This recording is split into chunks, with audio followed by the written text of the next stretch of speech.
Bonjour à toutes et à tous et bienvenue dans cette nouvelle vidéo consacrée encore une fois à l'univers des nouvelles technologies et aujourd'hui plus particulièrement à un test de matériel, le NAS DS920 de chez Synology. Pour ceux qui ne sont pas encore tout à fait familiers avec la marque Synology, sachez que les références Plus constituent le haut de gamme grand public de la marque qui se décompose en séries Plus, Play, Normal, J et SE, de la plus performante à la moins performante. Les performances d'un Disk Station série Plus s'adressent donc aux personnes qui veulent faire un usage intensif de leur NAS, avec un nombre important d'utilisateurs connectés en même temps et plusieurs tâches en temps réel effectuées en parallèle. Je vous propose donc de découvrir un petit peu les services que ce 920 Plus peut vous rendre et ce qu'il peut vous apporter de plus par rapport aux autres modèles de la gamme également testés, à savoir les 220 Plus, 720 Plus et 420 Plus, dont les tests sont à retrouver dans une playlist ici en fiche. Mais on voit tout ça juste après l'intro.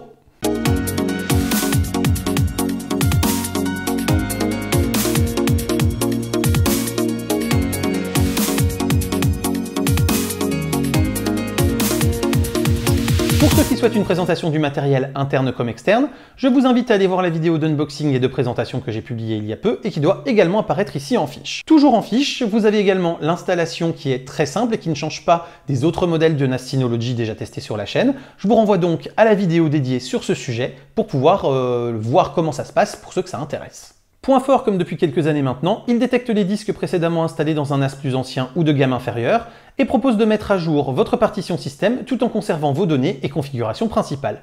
C'est pratique et c'est un gain de temps appréciable lorsque l'on upgrade son modèle de NAS. Attention toutefois, si vous venez d'un NAS qui ne prenait pas en charge le BTRFS et que vous souhaitez pouvoir profiter de toutes les sécurités offertes par ce nouveau format de fichier, comme par exemple l'auto-réparation des données corrompues ou encore les snapshots rapides et flexibles, car il faudra alors effectuer une sauvegarde de vos données et repartir de zéro, rien ne permettant de convertir une partition EXT4 en partition BTRFS sans perdre les données qui s'y trouvent.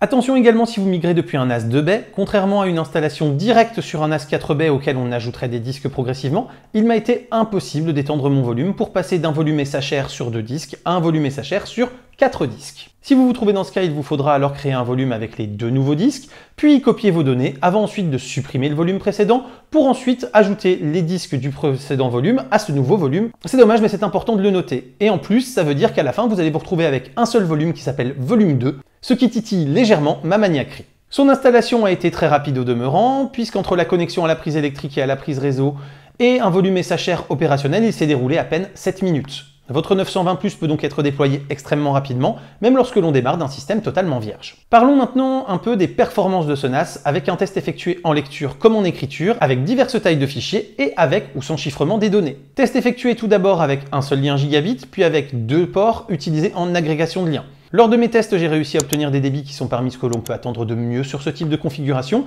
qui n'est équipé ni de cache SSD, ni de lien 2,5, 5 ou 10 gigabits. Le cache en écriture des disques est laissé actif, mais les débits sont ceux qui restent maintenus même après la saturation du cache, les cohortes de fichiers étant dimensionnées pour permettre cette saturation sur chaque taille de fichier testé. Enfin, les débits sont tous testés depuis un ordinateur, lui aussi connecté via une agrégation de 2 liens gigabit, et via le transfert réalisé au travers de l'explorateur Windows par un dossier relié en CIFS. Les données sur le PC sont hébergées, nouveauté, sur un RAM disk, afin que le disque de l'ordinateur, tout aussi rapide qu'il puisse être, ne soit jamais, et ce avec certitude, le facteur limitant. Enfin, les mesures sont effectuées 3 fois et moyennées, afin de limiter au mieux les écarts ponctuels extérieurs. Avec un seul lien gigabit utilisé, les débits s'échelonnent donc entre 1,9 mégaoctets par seconde et 111 mégaoctets par seconde, selon que l'on lit ou que l'on écrit les données avec ou sans chiffrement. On constate globalement que malgré un chiffrement matériel, les débits en données chiffrées sont réduits, mais restent bons. Je vous laisse regarder ça sur le graphe. On notera quand même que, selon les cas, ils sont parfois meilleurs, parfois moins bons que le petit frère 720 Plus ou même que sur le 420 Plus de gamme inférieure, ce que je peine à m'expliquer car les écarts ne semblent suivre aucune logique particulière. On notera aussi que, tout comme le 420 Plus, il arrive que les débits soient meilleurs en écriture qu'en lecture, sans que là encore je ne parvienne à comprendre pourquoi. Mais l'ensemble des débits restant parmi ce qui se fait de mieux sur le marché actuellement, je n'ai pas cherché plus loin pour autant. Pour l'agrégation de 2 liens gigabit, on constate que les débits sont tout à fait comparables tant que l'on ne copie pas des gros fichiers. En effet, on touche ici aux limites de débit que les petits fichiers ont comme possibilité sur les disques magnétiques qui équipent notre NAS. Il faudra passer par le test des fichiers de plus de 1 giga pour pouvoir bénéficier d'une hausse notable des débits via des liens agrégés qui s'échelonnent alors entre 195 mégaoctets pour l'écriture chiffrée et jusqu'à 220 mégaoctets par seconde pour la lecture non chiffrée. Pour augmenter ces débits et pouvoir obtenir des meilleurs débits pour les petits fichiers en lien agrégé, il faudra passer soit par du stockage SSD, soit par du cache SSD, puisque ce DS920 offre 2 ports pour faire du cache SSD via des disques NVMe. Comparativement au reste de la gamme 20 +, les débits sont globalement dans les mêmes ordres de grandeur, et ce n'est clairement pas sur le cas de simple transfert de fichiers que l'on pourra les départager clairement. Et en même temps, ce n'est pas pour du simple stockage que l'on achète une série Plus, une série J faisant alors parfaitement le job avec des débits similaires pour beaucoup moins cher. Sans utilisation de SSD en stockage ou de cache SSD, on peut donc considérer que pour du pur stockage de données, le 220 est le meilleur rapport qualité-prix de cette gamme, si un 2 bay vous suffit, ou que le 420 sera le meilleur choix s'il vous faut un 4 bay pour un espace de stockage plus important. À titre d'information, sachez que le chiffrement de mes données de test écrites déjà sur le NAS, soit environ 16 Go de fichiers de 64 kg à 3 Go, ne m'a pris qu'environ 10 minutes. En termes d'usage, même avec un DL Station en cours de fonctionnement avec plusieurs dizaines de fichiers en cours de partage, il m'a été possible de lire 4 flux 4K simultanés sur différents devices du même réseau. Précisons ici qu'il n'y a pas besoin de transcodage car c'était le device final qui s'occupait du travail, il s'agissait de 4 ordinateurs. Le NAS a envoyé des données brutes. Précisons également que les 4 fichiers étaient des fichiers différents afin de stresser un peu plus les disques qu'il était déjà avec DL Station. La prestation est donc plutôt convaincante lorsque c'est le terminal de lecture qui s'occupe du travail de décodage de la vidéo.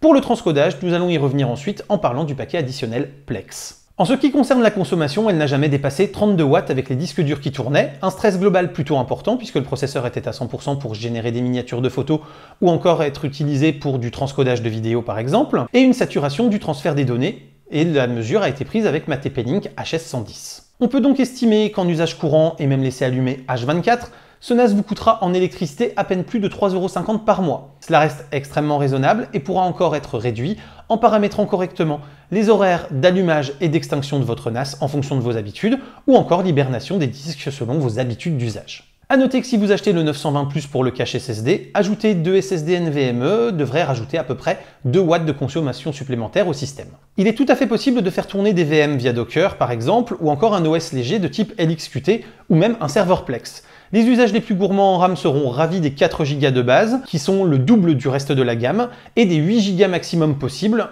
une fois une seconde barrette ajoutée. Plex s'est montré plutôt véloce pour générer les miniatures et indexer le contenu vidéo stocké sur ce DS920 +. J'ai ainsi pu lire sans aucun problème des fichiers 720p ou 1080p avec un son spatialisé, y compris en DTS HD Master Audio ou en Dolby True HD.